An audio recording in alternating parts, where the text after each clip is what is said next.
저로 간단하게 말을 할 것 같으면 저는 국밥집을 운영하고 계신 우리 부모님 밑에서 산전수전 다 겪으면서 자란 K 장녀입니다. 아니 사실 산전수전이라고 하기엔 이 채널에 정말 고생하며 살아오신 분들이 많아서 명함 한번 제대로 내밀지는 못하겠네요. 그냥 집안 한번 쫄딱 망한 적 있었고 학창 시절 아르바이트 전전하면서 용돈 벌어 쓰고 그런 걸 산전수전이라 잠시 표현을 한 거죠. 제 나이가 아직 30대이기 때문에 제 인생에는 그 정도가 산전수전에 속한다고나 할까요? 제 표현이 과하다 생각하셨다면 미리 죄송하다는 말씀 드리겠습니다. 아무튼 국밥이란 음식, 그것이야말로 한국의 소울푸드 아니겠어요? 한국 사람들 인사부터가 밥 먹었냐? 헤어질 때도 나중에 밥 한번 먹자 하는 것처럼 밥이라면 환장을 하잖아요. 그래서 저희 엄마도 국밥집을 시작하게 된 것일까요? 사실 처음부터 국밥집을 운영하시면서 저희 가족을 먹여 살리셨던 것은 아니었어요. 슬쩍 지나가듯 이야기를 했지만 저희 아버지께서 IMF 때 하시던 일 다 말아먹고 빚도 지고 하면서 쫄딱 망하게 되었거든요. 사실 그 시절에 빚 없는 집이 어디 있었겠어요? 나라 빚이 태산이라 나라가 망해버린다고 난리가 났었을 때였는데요. 아무튼 그때 어떻게든 자식들 먹여 살리시겠다고 있는 거 없는 거 다 끌어모아서 정말 집안의 숟가락까지 다 팔아서 국밥집을 열게 된 것이었어요. 왜 국밥이냐?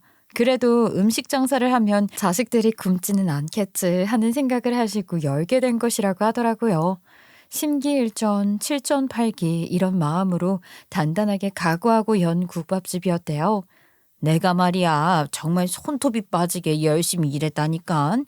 이거 망하면 우리 가족 기차역에 신문지 깔고 누워 자야 하는 입장이었다고. 우리 애들이 고생 많이 했지. 학원 하나 보내줄 돈 없어서 집에서 공부한답시고 얼마나 힘들었겠어. 거기다가 아침에 용돈 한 푼이라도 벌어보겠다고 자전거 타고 신문 배달까지 했으니까. 내가 진짜 우리 자식들 공부 제대로 못 시킨 게 평생 한이다 한이야. 누가 들으면 서울대 갈 수 있었는데 학원 못 다녀서 서울대 못 간 사람같이 들리죠. 성적은 그냥 고만고만했기에 학원에 다닌다고 한들 서울대는 못 갔을 거예요. 물론 지금 나온 대학보다야 조금 더 좋은 대학에 들어갔을지도 모르겠지만 소위 말하는 스카이 대학 아니고서야 다 비슷비슷하지 않겠어요? 저는 대학에 대한 미련은 별로 없었어요. 나름 혼자 공부한 것 치고는 서울에 있는 대학 졸업했으니 만족스러웠고요. 아무튼 저는 학창 시절에 오전에는 신문 배달 아르바이트를 해서 용돈을 벌었었고 학교를 다녀온 이후에는 엄마의 국밥집에서 일을 하면서 틈틈이 공부를 하고 그랬죠. 아무래도 돈이 없으니까 직원 쓰는 게 다 부담이었거든요. 더군다나 제 동생도 일찌감치 철이 들어서 부모님 일을 열심히 도왔고요. 그래도 저희 가족 참 대화도 많이 하고 긍정적인 힘을 가지고 살았어요. 국밥집을 하면서 먹고 살 만큼의 돈을 벌 수 있음에 감사했고요. 시간이 지나면서 단골도 늘어나고 손님도 늘어나면서 터도 딱 잡고 장사도 잘 되어서 다행이었죠. 우리가 그래도 그 빚을 떠안은 마당에 나름 빠르게 갚아나가고 국밥집 하면서 자리도 잡을 수 있었던 건 다 네 엄마 덕분이다. 나야말로 마누라 한번 잘 얻었지. 네 엄마 성격이 완전히 대장부 성격 아니냐. 너네 어릴 때도 느꼈겠지만 나랑 결혼하기 전부터 엄청나게 호탕한 성격이었지. 내가 그 성격에 그냥 확 마음을 사로잡힌 거 아니야. 얼씨구 그랬어? 그래 내가 어릴 때부터 골목대장 하면 딱 내 이름 나올 만큼 드세기도 드셌지만 불의를 보면 참지 못하는 성격이었지. 그래서 주변에 친구들도 참 많았고 학창 시절에 오죽하면 양아치 놈들도 나만 보면 알아서 피할 정도로 대단히 센 성격을 가지고 있었다니까. 그때 그렇게 인맥을 잘 쌓아놔서 우리 영업 초기에 친구들이 와서 매출 다 올려준 거 아니야. 감사할 일이지. 우리 엄마는 부산 토박이었는데 그래서 그런지 부산하면 국밥 아니겠어요? 국밥 먹으러 오는 손님들이 참 많았어요. 처음에는 지인 장사로 시작한 거였는데 지금은 나름 맛집이라고 소문이 나서 다른 지방에서도 먹으러 찾아올 만큼 꽤 유명한 집이 되었어요. 불가피하게 가격을 야금야금 올리긴 했지만 정말 마진 때문에 올린 게 아니라 부속 재료들 값이 오르면서 어쩔 수 없이 올린 거나 마찬가지였고요. 그러니까 다른 유명 국밥집과 비교를 했을 때는 부담 없이 먹을 수 있는 가격이라 손님들이 더 넘치기도 했던 거죠. 그게 우리 엄마 성격 때문이었어요. 어떻게 보면 존경받아 마땅할 사람이었죠. 저는 그렇게 생각해요. 모든 자식들이 부모를 존경하겠지만 저와 제 동생은 유별나게 엄마 일이라면 두 팔 걷고 나설 정도로 진득하게 존경을 했거든요. 우리 엄마는 항상 불쌍한 사람을 그냥 지나치면 안 된다고 했고 도움이 필요한 사람이 있으면 도와줘야 한다고 저와 동생을 가르쳤어요. 세상에 내 일이 가장 힘든 것 같아도 말이지 더 힘든 사람들이 많이 있단다. 우리는 늘 감사하며 살아야 해. 이렇게 두 다리 뻗고 잘 수 있는 방 한 칸도 있고 말이야. 국밥집 운영하면서 먹고 사는 게 걱정거리 없이 돈도 벌고 말이야. 그러니 더 힘든 사람들에게 밥 한 끼 대접하고 돈 좀 나눠 쓰는 걸 아까워하면 안 되는 거야. 나도 엄마처럼 생각하면서 살아보려고 노력을 하는데 엄마의 그릇은 못 따라가나 봐. 나는 아직도 내 돈을 남한테 쓰는 게 아까울 때가 있다니까. 나중에 다 복이 되어서 돌아오는 거란다. 남들을 뭐 꼭 돈으로만 도와줘야 하니? 마음으로도 충분히 도와줄 수 있지. 내 행동거지 하나하나가 남에게 도움이 될 수도 있는 거라고. 그런 가르침 덕분이었을까요? 저도 꼭 돈을 쓰지 않아도 봉사를 할 수 있다는 마음을 가지고 살게 된 덕분에 남편이랑 인연이 닿게 되었어요. 참 신기하기도 하고 특이하기도 한 만남이었지요. 제가 워낙 사회 문제에 관심이 많았었거든요. 요즘 사회에 사건, 사고들이 너무 많잖아요. 정말 대처할 수 있었던 사고라든지 안전에 관련된 일들이 벌어지니까 저도 경각심이라는 걸 가지게 되더라고요. 대충 2년 전쯤에 큰 사고가 한 번 있었잖아요. 거리에 인파가 몰려서 생겨난 사고 말입니다. 지금도 말을 하는 게 조금 조심스러운 사건인데 그때 저도 큰 충격을 받았었어요. 사고가 일어났던 초기에 심폐소생술을 더 많이 했었으면 더 많은 사람들이 살았을 수도 있었다는 뉴스들을 보기도 했고 또 심폐소생술로 인해서 사람들 살렸다는 기사들도 많이 보고 해서 제가 일부러 심폐소생술 하는 법을 배우러 강의를 들었었거든요. 사람 생명 하나 살리는 게 정말 의사만 할 수 있는 일이 아니라는 걸 깨닫게 되었거든요. 저에게 기본 대응 지식이 있다면 언제 어디서든 필요할 때 써먹을 수 있는 거잖아요. 심폐소생술 같은 건 소방서에 가면 가르쳐 준다고 하던데 조금 더 전문적으로 제대로 배우고 싶어서 강의를 듣게 되었어요. 여러분들도 이참에 한번 배워보시는 거 좋을 것 같아요. 이게 전국적으로 강의를 해주거든요. 인터넷에 찾아보면 강의가 우리 동네에 언제 있는지 싹 다 나와요. 정말 전문적으로 배울 수 있더라고요. 이런 거 하나쯤 제대로 알고 있으면 언제 무슨 일이 생겨도 유용하게 쓸 수 있잖아요. 우리 엄마가 항상 남들을 도와야 한다고 했었으니까 배우고 싶어서 배우게 됐는데 얼마 지나지 않아서 저에게도 써먹을 일이 생기게 된 거예요. 우리 본가는 부산인데 제가 대학을 서울에서 나오기도 했고 직장도 서울에서 얻어서 서울에 살고 있거든요. 지하철을 타고 가다가 지하철 안에서 누가 실신을 한 거예요. 당연히 처음에는 당황스러웠죠. 사람들이 웅성웅성하는데 심폐소생술을 다들 할 줄 모르는 건지 당황한 건지 막 119에 전화를 걸기 바쁘고 아무도 쓰러진 사람에게 다가가지 않더라고요. 제가 나서야겠다고 생각을 한 순간 누군가가 달려와서 심폐소생술을 시작했는데 이게 진짜로 지치는 일이거든요. 하필이면 출근 시간이었고 차가 막히는지 구급차가 늦게 도착을 한 거예요. 그러니까 시간은 계속 흘러만 가고 저도 사태의 심각성을 느꼈죠. 심폐소생술이라는 게 골든타임이 있으니까요. 어떤 남자가 달려와서는 심폐소생술을 하는데 너무 힘들어 보이는 거예요. 막 기도도 하긴 하고 동공도 하긴 하는데 안 되겠다 싶어서 제가 달려갔죠. 지금 심폐소생술만 해도 모자랄 시간에 이것저것 확인을 하려고 하니까 잘 안 되는 것 같아요. 제가 심폐소생술 할 테니까 그쪽은 뭐 하던 거 마저 하세요. 의사시죠? 동공 확인하는 거 보니까 의사 같은데. 일단 믿고 저는 심폐소생술만 집중해서 할게요. 쓰러진 사람 입가에 거품이 묻어있길래 보통 일 아니겠다 싶어서 제가 배운 대로 심폐소생술을 하고 그 남자는 맥집고 기도 확보하고 그러고 있었는데 구급차가 때마침 도착을 하게 되었어요. 저는 출근을 해야 했으니까 구급대원에게 환자를 인계하는 모습을 보면서 갈 길 가려는데 그 남자가 저한테 쓱 다가오더라고요. 가뜩이나 지각인데 말을 거니까 저도 모르게 퉁명스러운 표정을 짓게 되었죠. 물론 과장님께 미리 말씀을 드려놓긴 했지만 회사에 다니는 일개 직장인의 사정을 다 헤아려 줄 상사들이 어디 있겠어요. 혹시 의료계 쪽에서 일을 하시는 분이세요? 심폐소생술하는 자세가 각이 제대로 잡혀 있으시던데 혹시 이 근처에 있는 그 대학병원에서 일을 하시는 분이신가요? 아니요, 저는 그냥 이 근처 회사 다니는 평범한 회사원인데요. 얼마 전에 거리에서 일어났던 사고 있었잖아요. 그것 때문에 혹시 몰라서 심폐소생술 하는 법을 배워두었었는데 이렇게 써먹을 일이 생기네요. 아무튼 저는 회사 지각이라 이만 가보겠습니다. 저 이렇게 그냥 헤어지기가 조금 아쉬워서요. 저한테 번호를 좀 알려주시면 안 될까요? 환자도 아니고 제 번호를요? 아니요, 저는 좀 괜찮은데. 그쪽에 어떤 사람인 줄 알고 제 개인정보를 넘기겠어요. 됐어요. 좀 이상하잖아요, 솔직히. 굳이 제 번호를 왜 달라고 하는지도 모르겠고. 그리고 그냥 헤어지기 아쉬울 건 뭐람? 저한테 심폐소생술에 대한 진득한 이야기를 나누자는 것도 아니고 영 이상했어요. 요즘 세상에 사기꾼들도 넘치고 사이비들도 넘치고 하는데 처음 보는 사람에게 이름하고 전화번호를 알려줄 정신 나간 사람이 몇이나 있겠냐고요.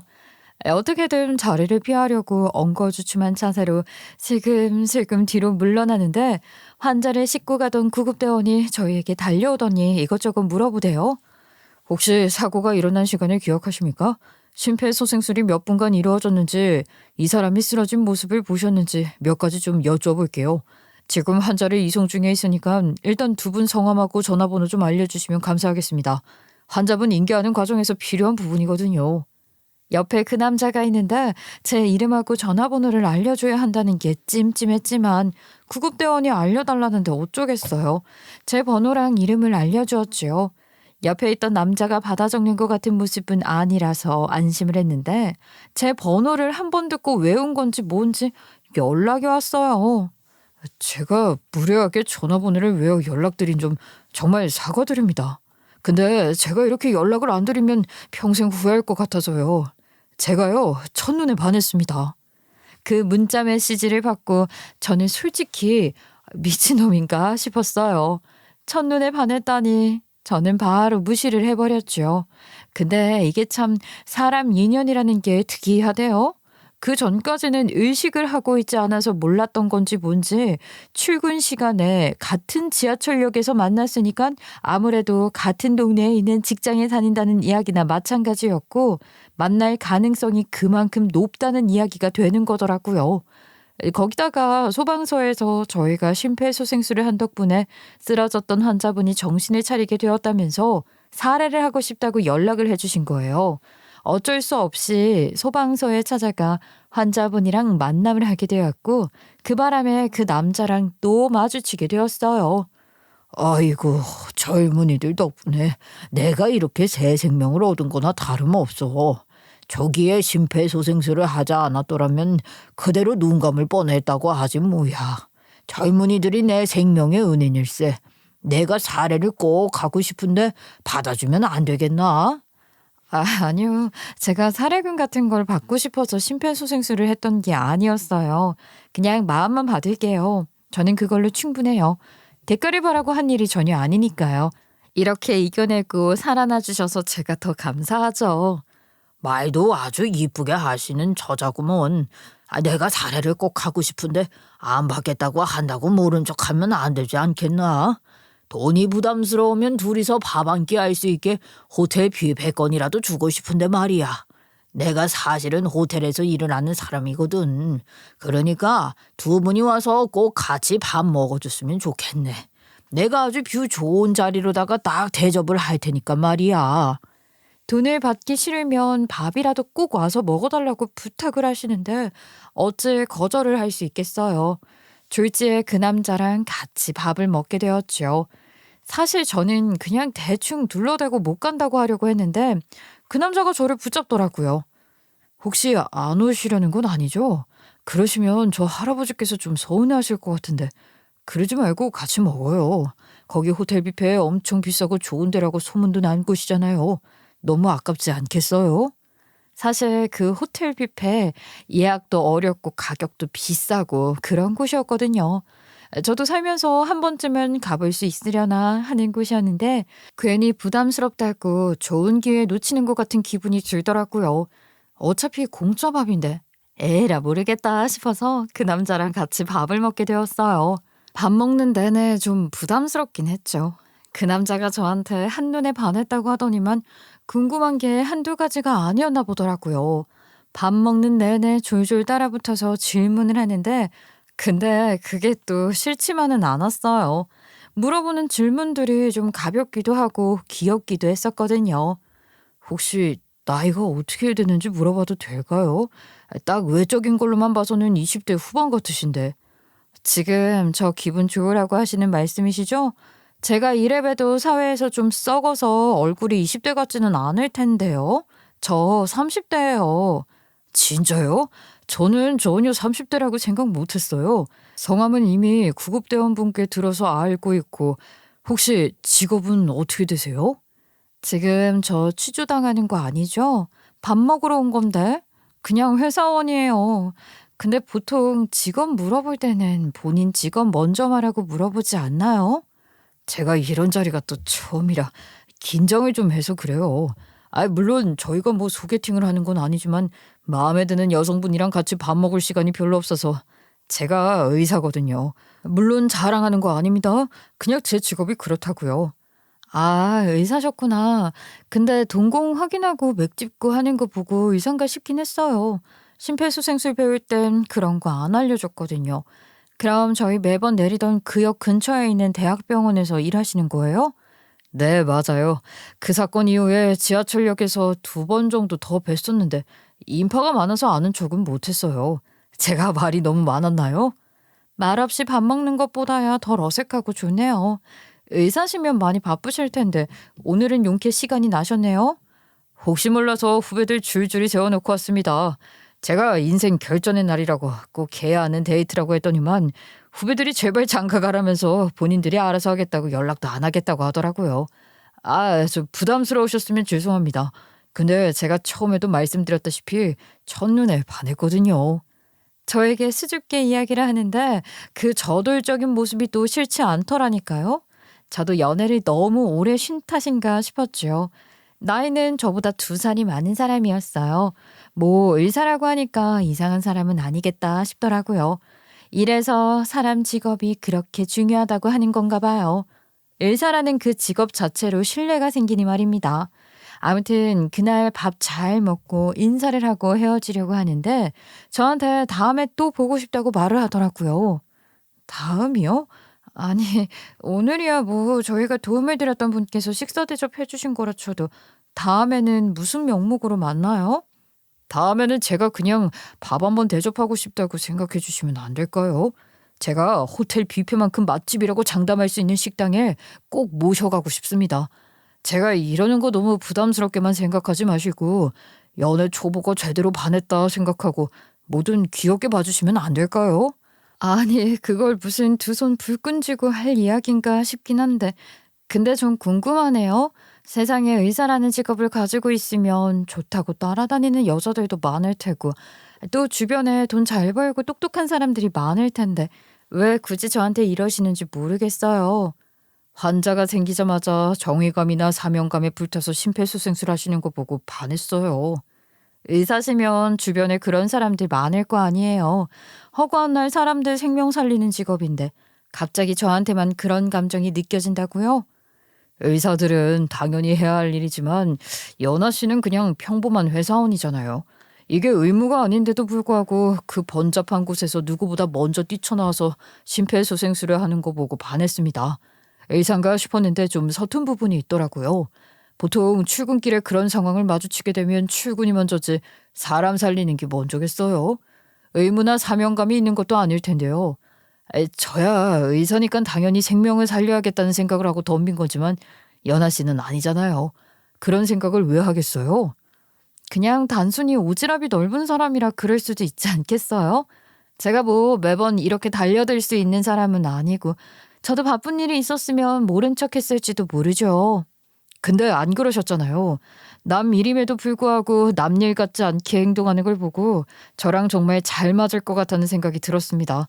제가 단편적으로만 보고 생각하는 거라 기분이 또 좀 나쁘실 수도 있겠지만 저는 그런 모습에 첫눈에 반했어요. 또 생긴 것도 솔직히 제가 딱 원하는 스타일이기도 합니다. 표현이 서툴러서 이렇게밖에 말을 못해서 죄송합니다. 쑥스러워하면서 말을 하는데 또 그게 은근히 밉지 않았어요. 이게 다 의사라는 이야기를 들어서 생긴 플라시보 효과인 걸까요? 그러니까 저한테 진짜 맛있는 식당 소개해주고 싶은 건 둘째치고 저랑 더 만나보고 싶어서 그러신다는 거죠? 맞아요. 저랑 딱 3번만 더 만나보고 결정하시면 어떨까요? 혹시 지금 남자친구가 있으신 거 아니죠? 제가 남자친구가 있었으면 징징 말을 했겠죠. 저도 솔로로 지낸 지 오래되기도 하고 또 상대방이 의사라고 하니까 묘하게 신뢰감도 생겨서 3번만 만나보자고 했어요. 그렇게 딱 3번을 만났는데 사람이 참 진국이더라고요. 거기다가 집안이 좀 대단하게도 줄줄이 의사들만 모여 있다고 하더라고요. 뭐 친척들 할 거 없이 전부 다 의료계에서 종사를 한다고 했어요. 부담스러운 것도 사실이었죠. 그래서 대단히 까다로운 사람일지도 모르겠다 하고 생각했는데 생각보다 더 털털한 사람인 거예요. 먹는 것도 가리는 거 전혀 없고 제가 국밥집 딸이니까 국밥을 싫어할 거라 생각할지 모르겠지만 저 국밥 진짜 좋아하거든요. 그래서 3번째 만남에 일부러 선지국밥을 먹으러 갔는데 놀라더라고요. 혹시 선지국밥 못 드시고 그런 거 아니죠? 저 국밥 좋아해서 입맛 안 맞으면 좀 그런데? 무슨 소리를 하시는 거예요? 저 선지국밥 진짜 좋아합니다. 이런 걸 드실 줄 알 거라고는 생각 못 했는데 제가 진짜 좋아하는 국밥집이 있는데 다음에 꼭 같이 가요. 저는 오히려 피자랑 파스타 이런 양식보다는 선지국밥을 훨씬 더 선호합니다. 진짜요? 저는 부잣집 도련님인 줄 알고 이런 거 안 드시는 줄 알았어요. 사실 제가 국밥집 딸내미거든요. 저 국밥 진짜 진짜 좋아해요. 에? 진짜요? 이야, 그럼 제가 평생 맛있는 국밥을 공짜로 얻어먹을 수 있겠네요. 평생이 될지 한 번도 못 먹게 될지는 모르는 일이죠. 혹시 오늘로 저희가 3번째 만남을 한 건데 아직도 제가 싫고 부담스럽고 좀 그러나요? 호감이 조금은 생겼을지도 모른다고 생각했는데. 솔직히 싫고 부담스러운 건 아니었어요. 의사면 바쁠 텐데 매번 데이트 코스 쫌쫌하게 짜오는 것도 그렇고 바쁜 와중에도 제 연락에 꼬박꼬박 대답해주는 게 쉽지 않은데 그걸 해내는 것도 그렇고 무엇보다 저는 계획성 있는 사람을 좋아하는데 딱 그렇더라고요. 시간을 허투루 쓰는 법이 없는 사람이었어요. 왜 3번을 만나자고 했는지 알겠더라고요. 3번만 봐도 이 사람이 진국이라는 것을 알 수 있었거든요. 그렇게 우리는 3번을 만남 이후에 몇 번을 더 만나게 되었고 자연스럽게 서로의 호감이 이어져서 연애를 하게 되었어요. 바쁜 와중에도 서로를 배려하면서 만나게 되었지요. 근데 말이에요. 물론 우리가 나이가 좀 있기도 했었는데 예비 신랑네 집안 사람들이 전부 다 의사 집안이라고 했었잖아요. 하루는 시간이 좀 떠서 제가 일부러 예비 신랑네 병원 앞으로 가서 기다리게 되었었죠. 데이트를 하기로 했었기 때문에 병원에서부터 같이 이동을 하려고 했는데 하필이면 딱 가족들이 마주친 거예요. 우리는 몹시 당황했고 예비 신랑에게 만나는 여자가 있다는 소문이 집안 사람들 사이에서 솔솔 퍼지게 된 것입니다. 당연히 예비 시부모님께서는 저를 궁금해하셨고 자연스러운 수순으로 집에 인사를 가게 되었어요. 예비 시아버지의 인상이 정말 좋으셨거든요. 예비 신랑이 누구를 닮았는지 딱 알겠더라고요. 인사를 드리고 같이 식사를 하기로 했는데 예비 시모가 슬쩍 저에게 질문을 던지셨죠. 고향이 어디예요? 서울에 쭉 자란 거예요? 약간 억양이 좀 남아있는 것 같은데 부산 지방. 제가 서울에서 10년을 넘게 살았지만 그래도 억양이 완전히 서울은 아니었거든요. 가족들 모두가 부산 태생이잖아요. 부모님도 그러하셨었고 저도 고등학교까지 부산에서 살았었으니까 사투리 억양이 남아 있었거든요. 그걸 캐치하셨더라고요. 근데 사실 사회생활하면서 제 억양만 듣고 부산 사람이라고 물어보는 사람이 없었거든요. 그래서 조금 신기하기는 했죠. 어떻게 아셨어요? 저 부산에서 태어나고 자랐어요. 고등학교까지는 부산에서 살았고요. 대학을 서울로 진학하면서 서울에 왔어요. 억양을 고친다고 노력했는데 아직 좀 남아있나 봐요. 사람들은 잘 모를 것 같긴 하네. 나도 그냥 뭔가 좀 어색한 것 같아서 찍어 맞춘 거예요. 서울에는 대학을 오면서 왔다고? 네, 대학 졸업하고 부산에 내려갈까 고민했는데 운 좋게 서울에 취직이 바로 되어서 여기에 눌러붙었어요. 그래도 공부머리는 조금 있었나 보네. 부산에서 서울로 다 대학을 오고 말이야. 학교는 어디 나왔는데요? 엄청나게 좋은 학교를 나온 건 아니에요. 운 좋게 수능을 잘 본 덕분에 서울에 있는 중위권 대학으로 올 수 있었어요. 어머, 그렇네. 중위권이라고 하기엔 좀 모자란 것 같은데. 내가 나온 여대보다 못한 대학이네. 아유, 어머니, 무슨 그런 소리를 하고 그러세요? 대학을 어디 나온 게 뭐가 중요하다고 비교를 하고 그러세요? 내가 뭐 틀린 말 했니? 나 여대 나온 여자야. 세상에 우리 학교 나온 걸 가지고 자랑하는 사람이 얼마나 많은데. 영화 대사도 있고 그러지 않니?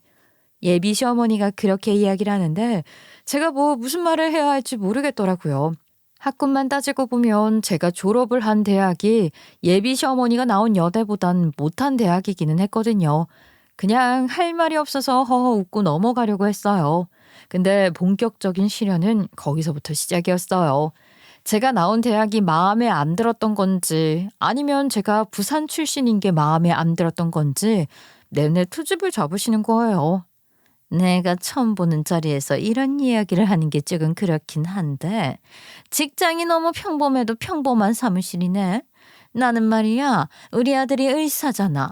그래서 못해도 대기업을 다니는 며느리를 맞이하고 싶었거든. 사자 직업을 못 가졌으면 대기업이라도 나와야지. 성에 안 차네. 아유, 아들 하나뿐인데 며느리가 내 마음에 안 들어서야 되겠어? 아니, 이 사람이 대놓고 그런 말을 하면 여기 오신 아가씨가 무슨 말을 하겠어. 그만 좀 합시다. 애들끼리 서로 좋으면 그만이지. 다 늙어서 무슨 시집살이를 시키는 것도 아니고 직업 따져서 뭐 합니까? 서로 사랑하는 마음 가지고 평생 오순도순 잘 살면 그만인 것을. 어머 여보, 제가 뭐 틀린 말 했어요? 솔직히 그렇잖아요. 적어도 급이 맞는 사람들끼리 만나야 서로 직장도 이해를 하고 싸움도 안 나고 그러는 거라고요. 버는 돈에서부터 차이가 나기 시작하면 언젠가는 네가 더 벌었네, 내가 더 돈을 썼네 하면서 싸움이 난다니까요. 하하, 이 사람이 아직 결혼 이야기도 안 했는데 그런 말을 하는 건 예의에 어긋난 일입니다. 예의 차릴 게 뭐가 있어요. 솔직하게 딱 까놓고 이야기를 하는 거지. 우리가 우리 아들을 얼마나 곱게 키웠는지 잘 아시잖아요.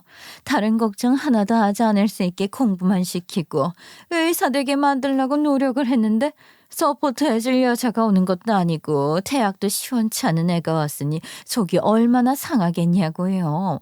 아들이 처음으로 집에 데리고 와서 인사를 시키는 여자라서 기대를 했었는데 너무 볼품이 없네. 에휴. 어머니, 정말 너무하시는 거 아니에요? 어떻게 예의 없이 사람 면전에 대놓고 그런 말을 할 수가 있냐고요. 어머니께 진심으로 실망했습니다. 왜 나한테 그러니? 공부 못한 애들은 말이야. 돌려서 말을 하면 못 알아듣는다고. 이렇게 대놓고 말을 해줘야 눈치를 깐다니까. 그렇게 말을 하는데 열이 안 받을 사람이 어디 있겠어요. 저도 제가 굳이 여기서 이런 취급을 왜 받아야 하는지 모르겠더라고요. 우리 엄마가 이런 자리에 제가 앉아 있었다는 사실을 알게 되면 분명히 뒤집어 엎고도 남으실 성격이잖아요. 엄마한테 죄송해서라도 빨리 나와야겠더라고요. 저도 인사만 싹 드리고 이만 가보겠다고 하고 바로 나왔죠. 그러니까 예비신랑이 저를 뒤따라 나와서는 사과를 하더라고요. 정말 미안해요. 제가 너무 섣불리 자리를 만들었네요. 충분히 말씀을 드리고 자리를 만들 걸 후회해요. 우리 어머니께서 기대를 했던 부분이 있으셨겠죠. 이해를 못하는 건 아니지만 저는 연하시면 충분합니다. 저에게 과분한 사람이라 생각해요. 저는 연하 씨만 있으면 다른 거 다 필요 없습니다. 제가 첫눈에 반한 사람은 연하 씨니까요. 이해 좀 해주세요. 2번 다시는 이런 자리 안 만들게요. 아니, 있어도 이런 취급받지 않게 할게요. 정말 미안합니다. 저희 어머니가 연하 씨에게 싫은 소리 할 일 만들지 않을게요. 건드리지도 못하게 할게요. 사실 저도 예비 신랑이 좋았으니까 갈팡질팡했지요. 마음은 절대로 이 사람이랑 먼 미래를 내다보면 안 된다고 하지만 사실 제 마음이 제 마음대로 움직이는 거면 살면서 상처받을 일이 왜 있겠어요. 그냥 알겠다고 대답하고 심란한 마음 끌고 집에 돌아왔는데 모르는 번호로 전화가 걸려오더라고요. 누군가 하고 받았더니만 예비 시어머니였어요. 오늘 그렇게 가버렸어. 내가 정작 하고 싶은 이야기를 다 못한 것 같은데 내일 좀 만나서 이야기를 했으면 좋겠거든요. 점심시간에 시간 괜찮아요? 내가 내일 그쯤에 병원에 좀 가봐야 할 일이 있거든. 그러니까 병원 로비에 있는 카페에서 좀 만났으면 좋겠는데. 네. 저희 회사랑 거리가 가까우니까 병원 로비 카페에서 뵙도록 하죠. 내일 점심시간에 찾아가겠습니다. 알겠다고 대답을 하긴 했는데 걱정이 되긴 하더라고요. 혹시라도 커피를 저한테 쏟아부을까 싶어서 여벌옷까지 챙겨서 나갔다니까요. 아니나 다를까 커피숍에서 저를 만나자마자 물을 끼얹는 일은 안 하셨지만 우리 아들이랑 헤어져라 하시더라고요. 내 말이 조금 서운하게 들릴지 모르겠지만 아들 가진 엄마 입장에서 솔직하게 말을 할게요. 우리 아들이랑 이만 헤어졌으면 좋겠어. 내가 그 시절에 말이야. 공부를 해서 여대를 나온 여자라니까. 이 정도 되는 머리를 가지고 있어야 하는 법이라고. 솔직히 아가씨네 집안이 잘 사는 집안처럼 보이지도 않는데 우리 아들이랑은 너무 안 어울리는 짝이지 않겠어? 우리 아들이 무려 대학병원에서 일을 하는 의사라고 의사. 혹시 아가씨네 집안이 무슨 일하는 집안인지 알 수 있을까? 저희 부모님께서는 부산 토박이시고 부산에서 국밥집 장사하시면서 저와 제 동생 뒷바라지를 해주셨어요. 나름 장사가 잘 되는 가게이기도 해서 손님은 끊이지 않고요. 뭐라고? 국밥집? 아니, 우리 집안은 의사 집안인데 국밥집을 운영하는 처자가 말이나 되는 소리라고 생각해? 우리 아들 나중에 개원시켜줄 수 있는 능력도 없잖아. 적어도 어디 중소기업이라도 운영을 하면 몰라도 아니면 다른 친척들 집처럼 사자 집안이랑 연을 맺은 거면 몰라도 국밥집은 해도 너무하잖아요. 아가씨, 내가 솔직히 이런 말 하는 건 나도 마음이 아파. 아가씨한테 모진 소리 하고 싶지 않다고. 내 맘 알지? 집안이라는 게 꼭 급을 따져야 하는 건 아니지 않을까요? 아직 뭘 몰라서 그래. 이 동네에서는 집안 급 따져가면서 결혼해요. 우리 아들이 더 좋은 여자 만나서 결혼할 수 있는 능력 충분히 있으니까 지금이라도 빨리 헤어져주면 안 될까?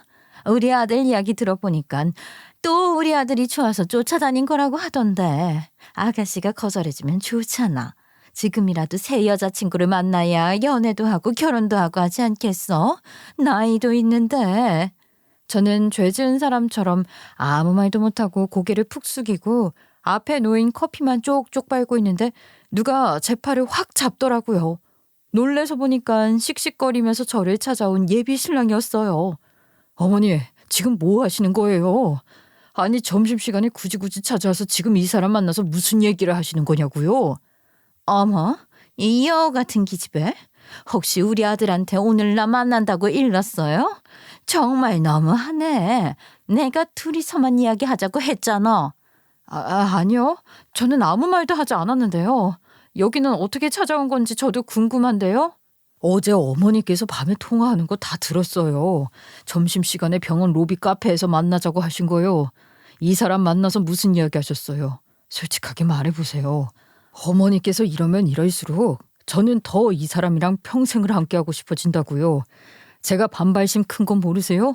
의사인 게 문제라면 제가 의사를 그만둘게요. 그럼 급이 맞죠? 아니, 이게 무슨 소리야. 네 엄마가 까무러치는 꼴 보고 싶어서 그래? 어떻게 공부해서 된 의사인데 그만두겠다는 소리를 하니? 엄마 가슴에 대못 받고 싶은 거야? 어머니께서 그렇게 행동하게 만드시잖아요. 한 번만 더 연아 씨 건드리고 헤어지라고 난리를 치면 의사고 뭐고 다 때려치우겠습니다. 아시겠어요?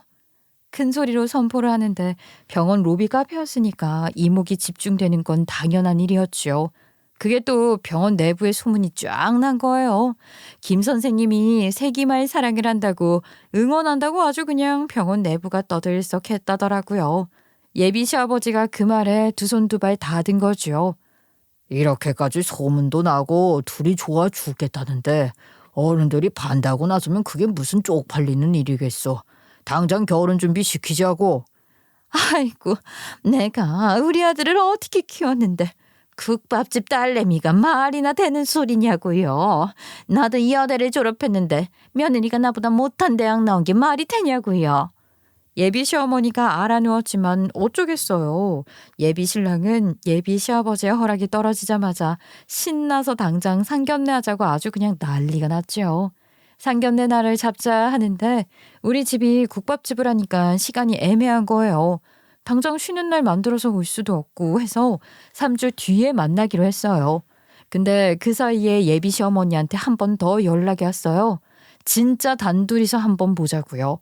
또 반대를 하려나 싶어서 각오를 하고 나갔는데 그 사이에 마음고생한 건지 살이 셀쭉하게 빠지셨더라고요. 내가 솔직히 말해서 그저 그런 대학에 집안도 볼품없어서 너무너무 마음에 안 드는데 우리 아들이 좋다고 하니까 그쪽 집안 어른들 한번 만나보고 결정할게. 이거는 받아봐. 새침하게 말을 하시면서 종이를 주는데 이야, 혼수 목록 싹 적혀 있는데 무슨 최고급 주방 시설의 가전의 침구류에 아주 이름만 들어도 알 법한 브랜드들이 쫙 쓰여 있더라고요. 거기다가 본인에게는 모피코트의 명품 가방에 시아버지한테는 명품 골프채에다가 차도 한 대 가지고 오라고 무슨 혼수만 억소리 절로 나오는 게 아니겠어요? 아니, 이 목록이 설마 혼수 목록인가요? 저한테 지금 이거 전부 다 해오라고 시키시는 거죠? 예, 그럼 당연하지. 명색의 의사 집안에 거저 시집 오는 거나 다름없는데 이 정도는 빚이라도 내서 해와야 하는 거 아니겠어? 국밥집 장사 잘 된다며. 설마 이 정도도 못 해오는 거야? 부산에서 국밥집 하는데 이 정도 혼수 해올 돈도 없는 거면 그 아줌마 대가리도 없나 본데? 흥분해서 말을 하시는데 뭔가 갑자기 이전과는 다른 억양이 느껴지더라고요. 지금까지는 서울 억양으로 말씀을 하셔서 몰랐는데 확실하게 차이가 느껴졌어요. 어머님, 혹시 부산 출생이세요? 흥분하셔서 빠르게 이야기를 하시니까 부산 말투가 느껴져서요. 아니, 예, 무슨 큰 소리를 하니? 나는 서울에서 쭉 자랐고 명문여고 졸업한 뒤에 명문여대까지 졸업한 사람이야. 서울 태생이라고. 네, 알겠습니다. 아니, 제가 그냥 그렇게 느껴져서요. 기분 나쁘셨으면 죄송해요. 촌스럽게 지방에서 살아본 적 없다. 아무튼 그 혼수 목록들 준비 못할 것 같으면 지금이라도 헤어져. 나는 무조건 며느리한테 그 정도는 받아야겠으니까. 기가 막혔죠. 아니, 우리 집 사정 뻔한데 제가 우리 집 기둥 뽑아가면서 결혼할 수는 없는 일이잖아요. 그날 저녁에 고민 끝에 엄마한테 전화를 걸었어요. 엄마, 시어머니가 나를 별로 마음에 안 들어 하시는 것 같기도 하고 요구하시는 혼수가 말이 안 되는데 그냥 상견례 하지 말아요. 결혼 안 할래요. 아니, 무슨 그런 자존심 상하는 소리를 하고 있어. 혼수가 억소리 난다 하더라도 내가 가게 팔아서 해주마. 의사 사위 본다는데 그것도 못 해주겠냐? 의사 아들 가진 게 뭐가 유세라고 우리 딸을 만만하게 봐. 내가 어디 그 사돈 면상이 궁금해서라도 상견례 해야겠다. 한 번 만나본 다음에 내 앞에서도 그렇게 자존심 팍팍 구겨지게 행동하면 그때 우리 딸 고생스럽겠구나 하고 그만둬도 그만 아니겠니? 당장 돈 쓰는 것도 아닌데 혼수 다 해간다고 그래? 만나나 보자. 그래서 결국 상견례 날이 되었고 룸으로 된 한정식 집에서 만나기로 했어요. 근데 글쎄 또 하필 가는 날이 장날이라고 기차표가 없어서 버스를 타고 오시느라 저희 부모님께서 약속 시간에 좀 늦으셨어요. 다들 서울에 있으니까 가게를 며칠 쉬고 서울에서 만나기로 했었거든요. 이참에 엄마가 서울 구경도 한다 하셔서 아버지랑 같이 3일간 가게 쉬고 오신 거란 말이죠. 제가 먼저 자리에 들어가 있었는데 예비 시댁 식구들이 오더니만 우리 집안 자리가 비어 있으니까 이게 무슨 경우냐고 물어보시대요. 아니, 왜 그쪽 식구들은 하나도 없어? 상견례 당일에 파투 내는 건 아니지? 그 정도로 예의 없진 않을 거 아니야? 지금 버스를 타고 오고 계시는데 퇴근 시간이라 차가 많이 막히시나 봐요. 부지런히 오고 계셔요. 차가 용도 없으시니? 국밥집 한다더니만 얼마나 작게 시장통에서 하길래 차도 없어. 아니요, 차는 있으신데 부산에서 서울까지 운전하기 힘들고 대중교통 잘 되어 있으니까 버스 타고 오시는 거죠. 아이고, 말은 잘하네. 아무리 생각해도 국밥집은 수준 미달인데. 너 정말 내가 말한 혼수 다 채워올 수 있는 거니? 혼수? 무슨 혼수? 어머니, 또 이 사람한테 이상한 거 요구하셨어요? 제가 제발 그러지 말아달라고 부탁드렸잖아요. 혼수해오는 게 왜? 결혼하면 당연한 거지. 혼수 같은 건 시어머니랑 며느리가 상의해서 결정하는 거니까 넌 빠져. 은근히 중립이시던 예비 시아버지도 이번만큼은 시어머니의 편을 들어주시더라고요. 나도 결혼할 때 어머니랑 와이프랑 알아서 혼수 문제는 결정했어. 이런 건 남자가 끼는 거 아니다. 뭐 어쩌겠어요? 예비 시아버지까지 그렇게 말을 하니까 우리 예비 신랑도 입 다물었지요. 약속 시간으로부터 30분이 지나고 예비 시어머니가 불편한 기색을 엄청나게 드러냈어요. 이게 뭐냐? 우리 집안 무시하는 거다. 부산에서 국밥집 한다더니 못 배워 먹은 거다 하는 거예요. 차라리 대학이라도 여대 나온 여자를 만나지 왜 그저 그런 대학 나온 여자를 만나서 이 사달을 만드니. 상견례 날 30분을 기다리게 하는 게 말이 돼?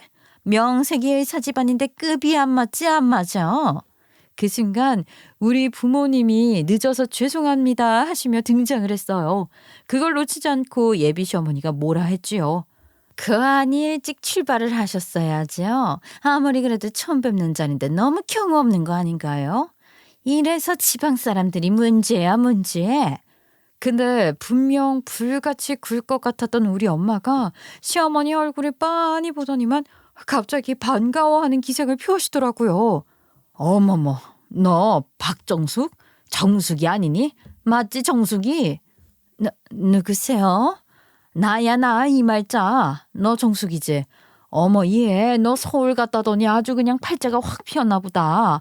왜 이렇게 이뻐졌어? 몰라볼 뻔했잖아. 이게 웬일이니? 그 자리에 있던 사람들 전부 다 이게 무슨 상황인가 싶어서 어리둥절해하고 있었는데 예비 시어머니가 갑자기 벌떡 일어나는 거예요. 사람 잘못 보셨네요. 저는 그쪽 몰라요. 아유, 갑자기 머리가 너무너무 아프네.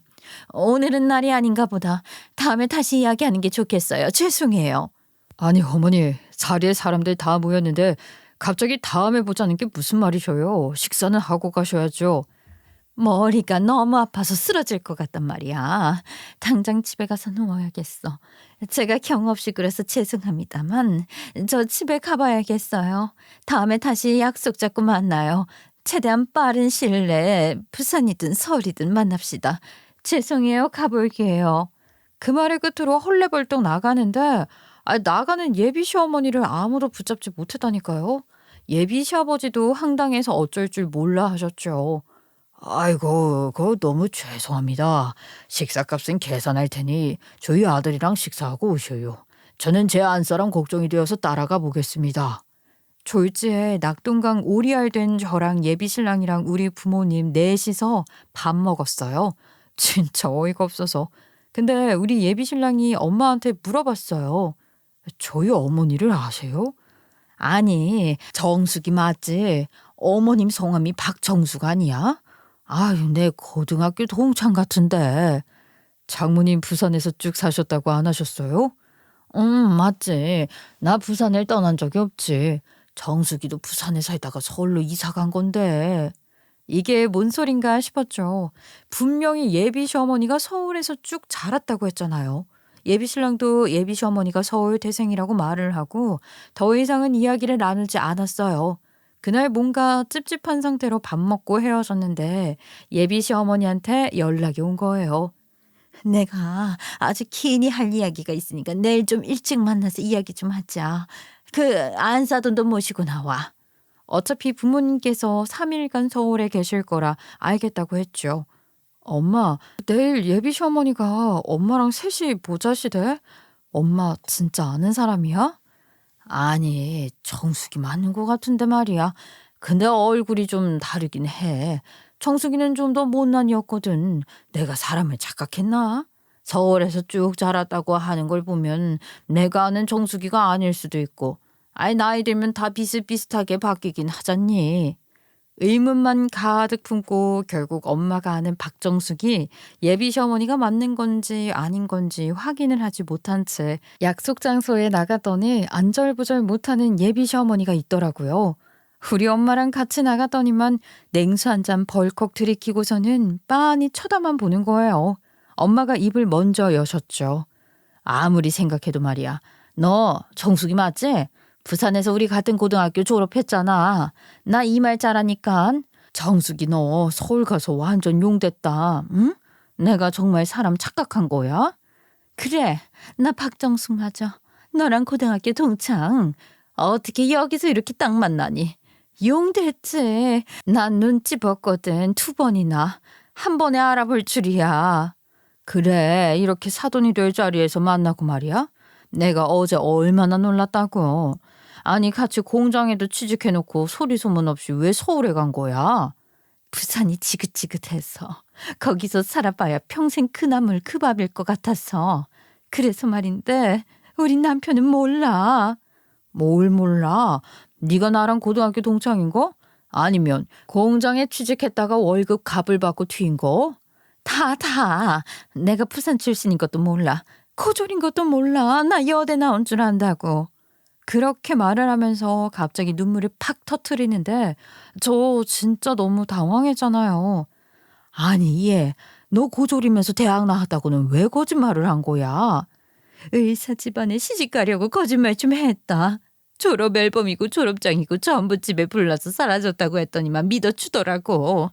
나도 처음부터 속이려고 그랬던 건 아닌데 여대 나왔다고 하니까 집안에서 인정도 해주고 말이야. 워낙 대학이 크니까 동창이라고 누가 다가와도 속여 먹을만 했어. 어차피 서울에 나 아는 사람 하나 없는데 뭐가 어려웠겠니. 근데 네가 나타난 거야. 말자야. 네가 나 많이 도와줬었잖니. 학창시절에 내가 친구들한테 놀림받고 학교 다니기 싫다고 난리칠 때도 내 옆에 있어준 친구지 않니. 불의를 보면 못 참는 성격 덕에 내가 도움도 많이 받았고. 그러니까 이번에도 넘어가 주라. 응? 나 걸리면 이혼이야. 아니, 그러길래 왜 그런 거짓말을 하고 난리야? 그냥 있는 그대로 너를 사랑해주는 사람을 만났어야지. 그런 사람 만나봐야 돈이 되니 뭐가 되니? 인생은 말이야 명예, 돈, 권력 이런 게 최고라고. 그러니까 지금까지 이렇게 속이면서 살았지. 제발 입 한 번만 다물어주면 내가 알아서 다 할게. 그러더니 저한테 갑자기 손을 내미는 거예요. 왜 이러세요? 내가 너한테 준 그 혼수 목록 내놔봐라. 가방 안에 넣어두었던 거 드리니까 그 자리에서 박박 찢으시는 거예요. 그걸 왜? 이런 거 준비 하나도 안 해도 된다. 네가 비밀만 지키면 우리 아들이랑 평생 아무 문제 없이 살게 해줄게. 제발 한 번만 도와주렴. 저는 입을 떡 벌렸죠. 그렇게 여대 나온 게 중요한 건가 싶어서요. 뭐 평생을 속여서 결혼 생활을 했다니까 평생 비밀로 간직하고 싶겠지요. 그러니 그 행동을 본 우리 엄마 콧방귀 뀌더라고요. 너 우리 딸 보고 대학도 그저 그런 데 나오고 우리 집이 국밥집 한다고 격이 안 맞는다면서 엄청 뭐라 했다며? 내가 네 딸인지 모르고 실수한 거 아니겠니? 이렇게 다 까발려진 마당에 내가 숨겨서 뭐 하겠어. 며느리야, 우리 평생 비밀로 간직하자. 그러면 고부간의 갈등도 없을 게야.